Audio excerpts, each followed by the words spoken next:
Let's step it up now from the sectional chart.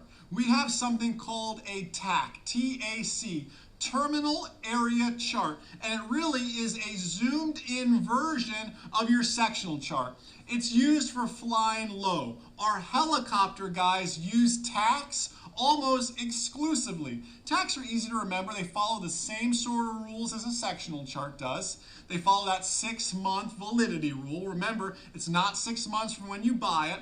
It's 6 months from when the FAA issues it till when that time ends up. So make sure you're looking on your iPad or however you download it, or that actual physical paper TAC or paper chart, so you know the validity of that chart. Please show up to your check ride with current charts. There's no faster way to bust a check ride than show up with out-of-date information. Let's go ahead and take a look at some TACs now. We've looked at sectional charts already for this area. You can see it's just simply a zoomed in view. Imagine I'm flying low altitude through the Orlando area. The helicopter tours through Disney use these exclusively.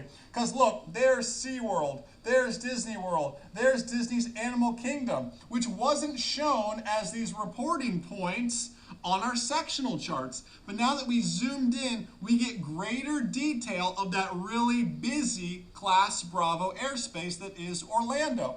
I can still see my Bravo airspace, but I can see more highways and roads and some lesser county roads. I can actually see them on my TAC where I couldn't previously see them on my sectional chart. So if you're heading into some busy airspace, it would behoove you to find a TAC for that area. Skyvector.com, again, like I mentioned earlier, does that. In the top right-hand corner, you can just click that area's TAC and it'll load that TAC instead if that's what you want to see. Let's look at another one.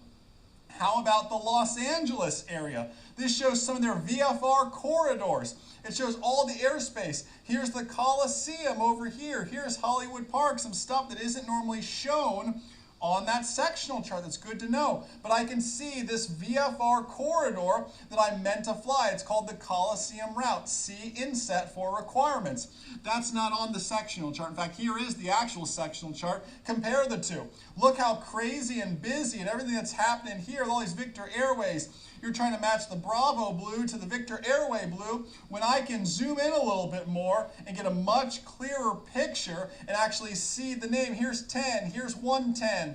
I can see all these roads a little bit in greater detail when it's zoomed in, that rather than the sectional chart trying to cram so much into such little space can be quite overwhelming sometimes. Now, here's a quick side note. The FAA has gotten rid of another type of chart. We talked about VFR sectional charts. We just now talked about TACs. There used to be a chart called a WAC, as crazy as that sounds, World Aeronautical Chart, or WACS. And it was a zoomed out view. So the sectional chart was the average, the standard. The TAC, the terminal area chart, was the zoomed in version. And the World Aeronautical Chart was the zoomed out version beyond the sectional chart.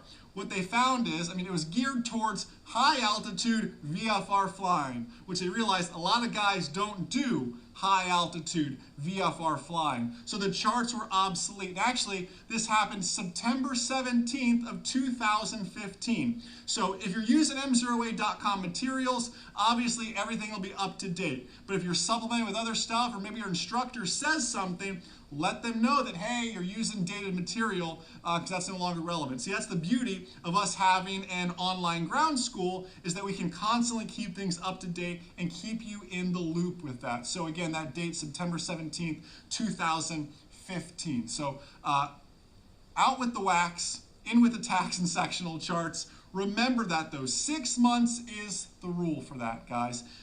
Jump on SkyVector, pull up a TAC for your area, and start researching it and looking through it, guys. Enjoy the rest of your day, and most importantly, remember that a good pilot is always learning. Have a great day, guys. See you in the next lesson.